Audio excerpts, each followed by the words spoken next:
তো guys good morning from Tawang. তো এখানে খুব একটা আমাদের হোটেল থেকে ভিউ নিতে হয়, তোমাদেরকে দেখাতে পারছি না। বাট হোটেল মানে এই তাওয়াংয়ে এতটাই ঠান্ডা যে না আমি কাল রাতে ডিনার দেখাতে পেরেছি, আমি ডিনার খাইও নি। শরীরটা আমার ভালো না, বাকি সবাই খেয়েছিল, ওটা আমি ভিডিও করিনি। আর প্রচন্ড গায়ে ঠান্ডা, চলো তোমরা।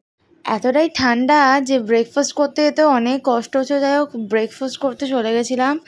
সকালবেলা পুরি আর সবজি নিয়েছিলাম। তারপর ভাবলাম আমরা একটুখানি আজকে তাওয়াংয়ে সাইট সিন করি। তো ওই জন্য তাওয়াং সাইট সিনে ফার্স্ট যেটা পড়েছিল হচ্ছে তাওয়াং মনেস্ট্রি। প্রত্যেকটা জায়গাতেই একটা করে সুন্দর সুন্দর মনেস্ট্রি রয়েছে, যেমনটা আমি তোমাদেরকে আগেও দেখিয়েছিলাম। ঠিক না থাকলে আমি একটা কথা বলবো, তাওয়াং মনেস্ট্রি তোমরা এসো না। এবার ভেবো না যে আমি কাউকে ভয় দেখাচ্ছি। এত সিঁড়ি, জল উঠে এসছে, যা কষ্ট। এই যে বোনরা উঠে গেছে, কোনো সিঁড়ি বাকি। প্রথমে তো উঠতে সত্যিই কষ্ট হচ্ছিল, কারণ প্রচুর সিঁড়ি। তাওয়াং মনেস্ট্রি ওঠার জন্য তোমাদেরকে পুরো খাড়াইভাবে উঠতে হবে, কিন্তু ওঠার পরে এই যে নাজারাটা তোমরা দেখতে পারবে, জাস্ট অসাম। দূরে দেখতে পাচ্ছ যে একটা বুদ্ধা, সেই মনেস্ট্রিতেও আমরা যাব। এখন আমরা যেটাতে এসেছি সেটা হচ্ছে world second largest Buddha monastery. So মানে এশিয়ার second largest Buddha monastery. Sorry, প্রোনাউন্সিয়েশনে ভুল হয়ে গেছে। তো তারপরে তোমরা দেখতে পাচ্ছ এত সুন্দর লুকিংটা, পুরো তাওয়াং শহর সেটা পুরো দেখা যাচ্ছে এখান থেকে। তারপর আমরা মনেস্ট্রিটা তোমাদেরকে একটু ঘুরিয়ে দেখাচ্ছিলাম, বেশ ভালো লাগছিলো আমাদেরকে। এটা এশিয়ার সেকেন্ড লার্জেস্ট বুদ্ধা মনেস্ট্রি। সামনে ওই ওদের যে লামা জাতি, লামার করা রয়েছে, দলাই লামা, দেখবে ছবিতে দেখে বুঝতে পারবে তোমরা। আর ওদের এখানে এই যে বুদ্ধা ঠাকুরকে খুব মান্যতা আছে, আমি যে জিনিসটা দেখছিলাম। আর কি সুন্দর দেখো ঠাকুরটা, মানে বুদ্ধা মূর্তিটা আমার খুব ভালো লেগেছে। তারপর যেটা তোমাদেরকে আমি ওইখান থেকে দেখাচ্ছিলাম না, বলছিলাম যাবো এটাতে, এই মনেস্ট্রিটাতে দেখো, সেটাতেও চলে এসেছি। এটাও একটা গুম্ফা। আর ওখানে কিন্তু মনেস্ট্রিকে ওরা গুম্ফা বলে, আমি বলে রাখি এটা, কারণ আমি প্রচুর সার্চ করেছি আমি তাওয়াংয়ে কোনো গুফা মানে গুহা আছে, গুম্ফাকে যেটা আমরা বাংলা বলি গুহা, তো গুহায় যাব। তো তারপর না, এটা হচ্ছে গুম্ফা বলতে এটা বোঝায়। দেখো এখান থেকে কিন্তু ওই মনেস্ট্রিটাকে অনেক ছোট লাগছে। তারপর এটাতে এলাম, এত ভালো লাগছিল। মানে আজকে দিনটা একটুখানি আমাদের বোরিং যেসব ফিল হচ্ছিলো, কেন কি আমরা তো প্রতিদিন একটুখানি দূরে দূরে যাচ্ছিলাম। তো আজকে আমাদের তাওয়াংয়ে আর এরকম কনকনে ঠান্ডার মধ্যে পুরো কি আর বলবো, অবস্থা খারাপ। কোথায় যাচ্ছ জোরে বলো। गुम्फा गुम्फा गुम्फा कौन सा वाला गुम्फा? लड़की वाली? लड़की। अच्छा अच्छा, वो था लड़का, ये था लड़की। अब कैमरा में फोटोग्राफी करेगा? अच्छा लगता है ये करने के लिए, करने से अच्छा लगता है। मेरा भी थोड़ा थोड़ा कर देना। हाँ, मुझे तो नहीं आता है ज्यादा। पर प्लीज पिक्चर 10 रुपीज। ओह अच्छा, तो 10 रुपीज थोड़ा ज्यादा ही कम है। आपका तो लॉस हो जाएगा शायद। 100 रुपीज। ओह अच्छा, आपका तो लॉस हो जाएगा। जब आप फोटो खींचेंगे तो 10 रुपीज करके लेंगे, लॉस नहीं होगा? नहीं होगा, ठीक है। पर बस मेरा भी खींच दीजिएगा थोड़ा। हाँ, तो गलत हिंदी बोल रहा है। तेरा और मेरा तो सेम ही है ना।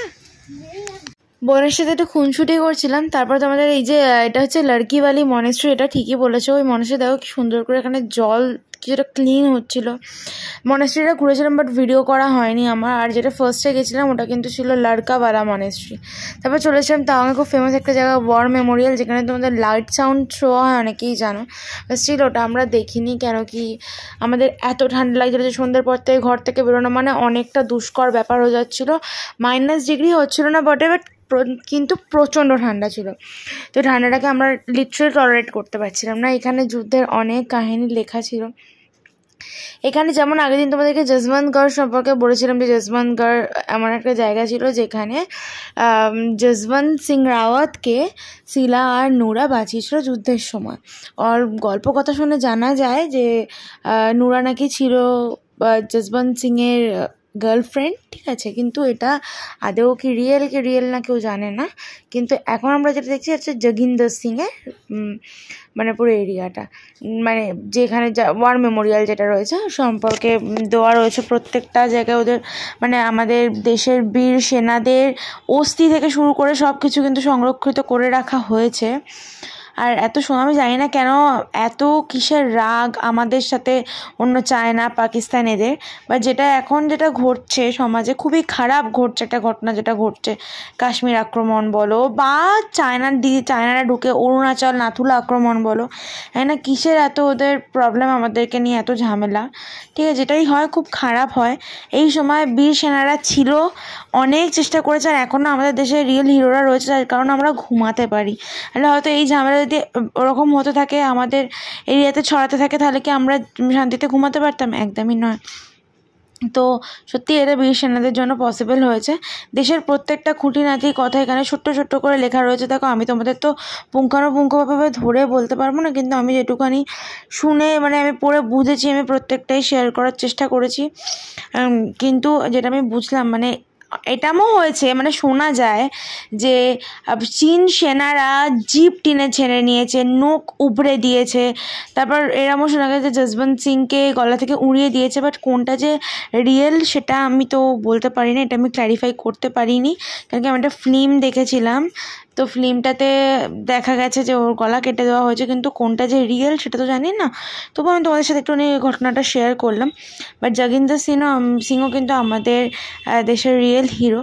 আর কালকে আমরা বুমলা যাব, বুমরাতেও অনেক অনেক মজা করেছি আমরা, তোমরা সেটা দেখতে পাবে। আর এখানে দেখো অনেক স্যাররাই রয়েছে, এখানে যেমন একটা রয়েছে, নামটা পড়তে পারলাম না, তাড়াতাড়ি করে ভিডিওটা করেছি তো, কি ওনার হ্যাট, ওনার যা এই যে লেখা টেখা আছে না, আমি এই ক্যামেরাতে আমি তো বুঝতে পারছি না, আমি যখন সামনে দেখেছিলাম, তো প্রত্যেকটা জিনিসই তুলে রেখে দেওয়া হয়েছে। এবং আমি মনে করি দেশের কাছে এগুলো সংরক্ষিত করে রাখাটা খুব দরকার, যাতে অন্য জায়গার মানুষরা এসেও আমাদের দেশের জিনিস দেখতে পায়, ইভেন ভালো লাগে। কারণ আমাদের দেশে খুব হিডেন প্লেসেস আছে যেগুলো দেখলে সত্যি মন ভরে যায়। আমি মনে করি বিদেশ যাওয়ার আগে অবশ্যই ইন্ডিয়া ভিজিট করা উচিত, কারণ ইন্ডিয়াতেও দেখার সত্যি অনেক কিছু আছে।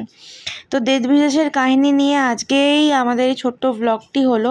কেন কি দেখো আজকে আমরা যে সাইট সিন ঘুরেছি তোমরা তো দেখে ভাববে খুব বোরিং টাইপের, কারণ খুব বেশি কিছু ছিল না আজকে খুব কমই ছিল, 3-4টে জায়গা জাস্ট ঘুরেছি। কিন্তু তবুও যেটা ছিল আমাদের মনটা ভালো করেছে। অন্তত এই লেখাগুলো পড়তে তো অ্যাটলিস্ট ভালো লাগে, কি হয়েছে না হয়েছে জানাটা খুব দরকার। আর সবসময় এই লেখাগুলো থেকেও বোঝা যায় না, অনেক সময় মুখে এনারা বলেন, এখানে যে এরা থাকে সেনারা থাকে তারা বলেন, সেগুলো থেকে অনেকটা জানা যায়। এখানে তাওয়াংয়ের তোমার যে বইগুলো রয়েছে, যে ভিজিটার্সরা যে বইগুলো অ্যাচিভ করেছে ওরা সব ছিল। তারপর দেখাচ্ছিলাম আমি তোমাদেরকে প্রত্যেকটা পতাকা কি সুন্দর জলজল করছিল, খুব ভালো লাগছিল। এই জায়গাটাও খুব সুন্দর ফটো সেশন করানোর জন্য। তোমরা যদি কেউ লাইট সাউন্ড শো দেখতে চাও, এখানে সন্ধ্যেবেলা থেকে লাইট সাউন্ড শো হয়, দেখতে পারো। তারপর ওখান থেকে ফিরে আমরা একটুখানি তাওয়াংয়ের যে বলতে পারো ম্যাল রোড, ওটা একটুখানি ঘুরছিলাম, কারণ আমরা ছিলাম পুরো একদম তাওয়াংয়ের সিটিতেই, একদম মধ্যেখানে ছিলাম, ম্যাল রোডেতেই ছিলাম। তো আমাদের সে নিয়ে কোনো চাপ হয়নি বেরোতে। আমার বোনার পাপা তো হামেশাই বিকালে আসতো। তারপর এখানে এসে আমরা খাবার নিয়ে নিয়েছিলাম, ওখানকার স্পেশাল একটা মাছ ছিল সেটা নিয়েছিলাম, আর থালি নিয়েছিলাম, ভেজ থালি। আর তারপর বিকালবেলা মোমো আর নিয়েছিলাম চিকেন পকোড়া, সাথে অবশ্যই চা ছিল। আজকের ব্লগটা এভাবেই শেষ হলো। আর রাতে একটু খেয়েছিলাম রাইস, বাট ওটা অ্যাভারেজ লেগেছে, কারণ ওখানকার চালটা একটু সত্যি অন্য ধরনের। বাট ওখানে স্টিল আমি বলবো নর্মাল রুটি মাংস খাওয়াটাই খুব বেটার। আজকের ভিডিওটা কেমন লাগলো জানাতে ভুলুন না। Stay tuned, bye bye.